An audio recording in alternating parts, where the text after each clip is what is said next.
एक छोटी सी बोतल, एक पुराना नक्शा और एक सदियों पुराना राज। लेकिन जैसे ही समीर उस राज के करीब पहुंचते हैं, उनका सामना होता है खतरनाक चीजों से।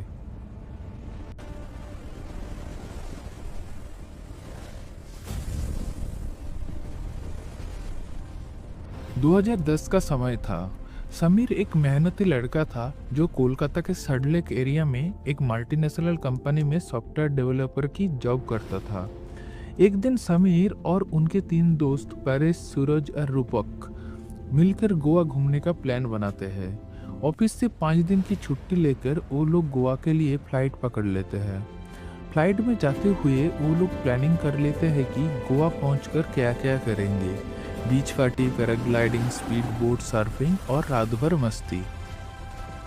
फ्लाइट लैंड होते ही वो लोग अपने होटल की तरफ निकल जाते हैं और कुछ ही देर बाद होटल में चेक इन कर लेते हैं।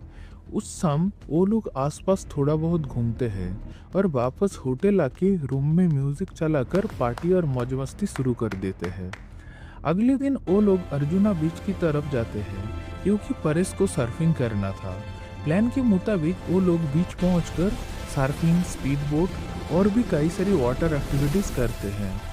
समीर जब स्पीड बोट चला रहा होता है तब अचानक उसकी नज़र समुद्र के पानी में एक चमकती हुई लाइट पर पड़ती है। वो बोट को धीरे से उस डायरेक्शन में घुमाता है और पानी में हाथ डालकर देखता है तो उसको वहाँ एक पुरानी सी कांच की बोतल मिलती है।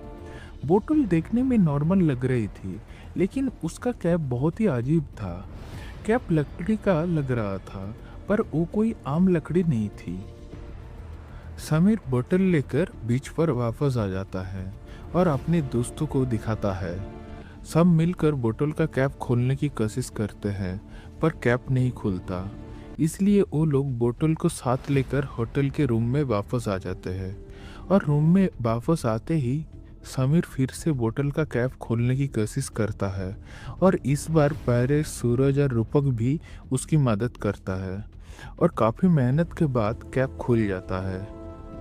बोतल के अंदर से एक बहुत पुराना कागज निकलता है जिसमें एक अजीब सा नक्शा बना हुआ होता है। लेकिन चारों दोस्त उस नक्शा को देखकर कुछ समझ नहीं पाते और डिसाइड करते हैं कि छुट्टी का टाइम खराब करने से अच्छा है गोवा एंजॉय कर लिया जाए। इसलिए वो कागज को वापस बोतल के अंदर डालकर कैप लगा देते हैं और बोतल को बेड के आसपास रख देते हैं। अगले 3-4 दिन वो लोग गोवा में घूमते हैं, पार्टी करते हैं और पूरी ट्रिप एंजॉय करते हैं। जब वो लोग गोवा से वापस घर लौटने वाले होते हैं तब समीर लगभग बोतल को होटल में ही भूल गया होता है। लेकिन चेक आउट करते वक्त उसको अचानक याद आता है कि बोतल बेड के नीचे रखी हुई है। वो दौड़कर रूम में वापस जाता है और बोतल लेकर वापस आ जाता है। फ्लाइट से सब लोग कोलकाता लौट आते हैं और अगले दिन से फिर से नॉर्मल जिंदगी शुरू हो जाती है। समीर उस बोतल को अपने रूम के बुक शेल्फ के एक कोने में शोपीस की तरह रख देता है और ऐसे ही 4-5 महीने बीत जाते हैं। एक शाम समीर के मामा की लड़की आराध्या उसके घर आती है। आराध्या आर्कियोलॉजी में मास्टर्स कर रही थी। समीर और आराध्या बैठकर बातें कर रहे होते हैं। तभी आराध्या की नज़र बुक शेल्फ में रखी उस बोतल पर पड़ती है। बोतल देखते ही आराध्या हैरान हो जाती है और समीर से पूछती है कि ये उसको कहाँ से मिला। समीर उसको गोवा वाली पूरी कहानी बताता है। आराध्या बोतल खोलती है और उसके अंदर जो कागज है उसको ध्यान से देखने लगती है और तभी उसकी नज़र बोतल के कैप पर पड़ती है जो बिल्कुल अलग तरीके का दिख रहा था। उसको याद आता है कि अपने मास्टर्स के दौरान उसने एक लेयर लकड़ी के बारे में पढ़ा था जो पानी से कभी खराब नहीं होती और पुराने ज़माने के लोग उसके अंदर कीमती चीज़ें छुपा कर रखते थे ताकि सदियों तक वो चीज़ें सेफ रहे। आराध्या धीरे धीरे बोतल के कैप को खोलना शुरू करती है और धीरे धीरे कैप अपने असली रूम में आने लगता है और कुछ ही देर में आराध्या उस कैप को पूरी तरह खोल देती है। कैप के अंदर से एक छोटा सा 3D मॉडल निकलता है जो एक पुराने मंदिर का होता है। समीर ये देखकर हैरान रह जाता है। आराध्या नक्शा और मंदिर के मॉडल को ध्यान से देखकर समझ जाती है कि ये रामेश्वरम के एक बहुत पुराने मंदिर का मॉडल है, जो अपनी प्राचीन वस्तुओं और रहस्यमय स्ट्रक्चर के लिए जाना जाता था। आराध्या के दिमाग में तुरंत एक ख्याल आता है कि अगर ये नक्शा और मॉडल उस मंदिर का है, तो वहाँ जरूर कोई बहुत पुरानी और कीमती चीज छुपाई गई होगी। इसीलिए समीर और आराध्या डिसाइड करते हैं कि वो रामेश्वरम जाकर इस राज को ढूंढेंगे। समीर अपने दोस्त परेश और रूपक को भी साथ ले लेता है और आराध्या अपने प्रोफेसर डॉक्टर अय्यर को कांटेक्ट करती है, जो साउथ इंडियन टेम्पल्स और एंशियंट सीक्रेट आर्किटेक्चर के एक्सपर्ट होते हैं। कुछ दिन बाद वो सब लोग रामेश्वरम पहुंच जाते हैं। मंदिर बहुत ही प्राचीन और रहस्यमय दिख रहा होता है। समंदर की हवा और मंदिर की घंटी की हल्की सी आवाज एक अजीब सा माहौल बना रही थी। आराध्या नक्शा को देखकर मंदिर के अंदर एक पुराने स्तंभ के पास जाके रुकती है, जहां नीचे पत्थर पर 4 लाइन की एक कविता लिखी होती है। समंदर की गूंज जहां तक आए, प्राचीन द्वार वहीं दिखाए, 4 कदम उत्तर की चाल, धरती खोले अपना भाल। कविता के हिसाब से वो लोग 4 कदम उत्तर की तरफ बढ़ते हैं और वहाँ जमीन पर एक पुराना पत्थर का स्लैब मिलता है, जिसमें एक गोल छेद बना होता है। आराध्या बोतल कैप का एक हिस्सा उस छेद के अंदर फिट कर देता है और जैसे ही कैप फिट होता है, जमीन का स्लैब धीरे से हिलने लगता है और नीचे एक हिडन टनल खुल जाता है। टॉर्च जलाकर वो सब लोग धीरे धीरे नीचे उतरते हैं। टनल के अंदर हवा ठंडी और भारी होती है। दीवारों पर प्राचीन चित्र बने थे और कुछ जगह बड़े बड़े जाले और स्पाइडर्स लटक रहे थे। कुछ दूर चलने के बाद वो लोग एक कमरे में पहुंचते हैं, जहां 4 प्राचीन मूर्तियां चारों दिशाओं में खड़ी होती है और वहां एक और कविता लिखी होती है। 4 मूर्ति 4 दिशा में खड़ी, जिस दिशा सूरज पहले झांके, उस मूर्ति को जब घुमाया जाए तभी अगला रास्ता खुल पाए। आराध्या समझ जाती है कि ईस्ट वाली मूर्ति को घुमाना होगा। जैसे ही मूर्ति घूमती है, एक सीक्रेट मैकेनिज्म एक्टिवेट हो जाता है और दीवार का एक हिस्सा खुल जाता है और अंदर एक और सुरंग मिलती है। लेकिन जैसे ही वो लोग आगे बढ़ते हैं, जमीन पर सरसराहट होती है और टॉर्च की रोशनी में वो देखते हैं कि वहाँ 2 बड़े सांप रास्ते पर पहरा दे रहे थे।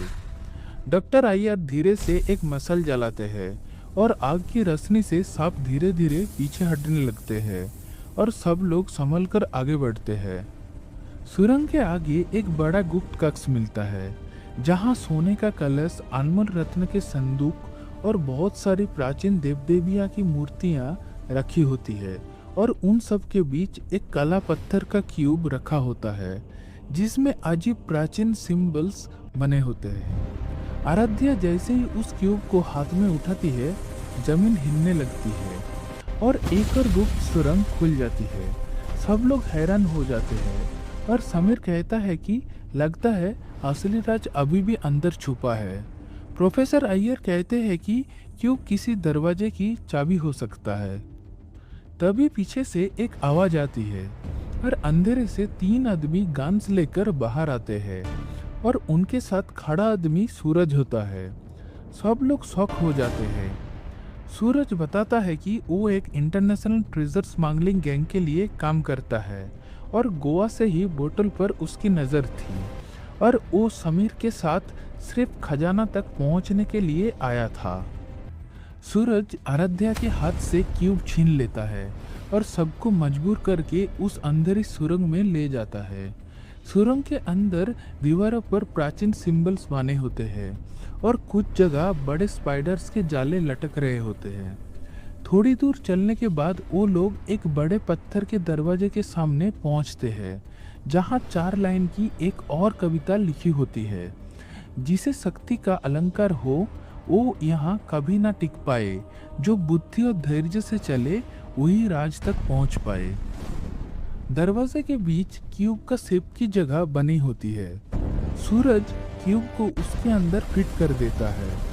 धीरे धीरे दरवाजा खुलने लगता है और फिर सामने एक बहुत बड़ा गुप्त कक्ष नजर आता है, जिसके बीच एक प्राचीन पत्थर का प्लेटफॉर्म बना होता है और प्लेटफॉर्म के ऊपर एक अजीब और प्राचीन मूर्ति रखी होती है और उसके पीछे सोने के कलश और अनमोल रत्न का पहाड़ पड़ा होता है।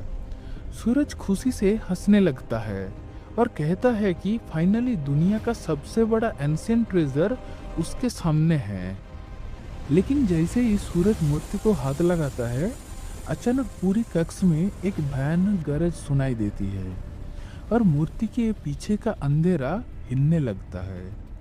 टॉर्च की रोशनी में धीरे धीरे एक बहुत बड़ा प्राचीन सांप जैसा क्रिएचर सामने आता है, जिसकी आंखें चमक रही होती है और उसका शरीर पत्थर जैसा लग रहा होता है। प्रोफेसर अय्यर धीरे से कहता है कि ये मंदिर का प्राचीन गार्डियन है, जो सदियों से खजाने की रक्षा कर रहा है। सूरज घबरा कर गन चलाता है, लेकिन गोली उस सांप को कुछ नहीं कर पाती और अगले ही पल सांप सूरज पर झपटता है और सूरज चीखते हुए अंधेरे में गिर जाता है। बाकी सब डर के मारे पीछे हटने लगता है। आराध्या तुरंत क्यूब को उठाती है और उसको याद आता है कि क्यूब के सिंबल्स मूर्ति के बेस पर बने सिंबल्स जैसे ही है। वो क्यूब को मूर्ति के बेस में फिट कर देती है और जैसे ही क्यूब फिट होता है, मूर्ति धीरे धीरे घूमने लगती है और वो बड़ा सांप शांत हो जाता है। मूर्ति के पीछे एक छोटा सा संदूक खुलता है, जिसमें एक बहुत ही पुराना क्रिस्टल स्फीयर रखा होता है, जिसके अंदर अजीब रोशनी घूम रही होती है। प्रोफेसर अय्यर कहते हैं कि शायद इसी रहस्य को छुपाने के लिए ये पूरा टेम्पल का सिस्टम बनाया गया था। बाद में वो लोग मंदिर के खजाने की जानकारी अथॉरिटीज को दे देते हैं, लेकिन क्रिस्टल स्फीयर के बारे में किसी को कुछ नहीं बताते। महीनों बाद एक रात समीर अपने रूम में बैठा होता है और उसके सामने टेबल पर वही क्रिस्टल स्फीयर रखा होता है। धीरे धीरे स्फीयर के अंदर की रोशनी तेज होने लगती है और अचानक उसके अंदर एक नया नक्शा और नए सिंबल्स चमकने लगते हैं। समीर तुरंत आराध्या को फोन करता है और आराध्या स्फीयर को देखकर धीरे धीरे कहती है कि लगता है ये सिर्फ एक खजाने की चाबी नहीं, बल्कि किसी और भी बड़े राज का रास्ता है। और उस स्फीयर के अंदर जो नया नक्शा उभर रहा था, वो किसी ऐसी जगह का था जिसका जिक्र दुनिया के किसी भी मैप में नहीं था। उस रात समीर को समझ आ गया कि समुद्र से मिली वो छोटी सी बोतल सिर्फ एक खजाने तक नहीं, बल्कि एक और भी बड़े रहस्य की शुरुआत थी।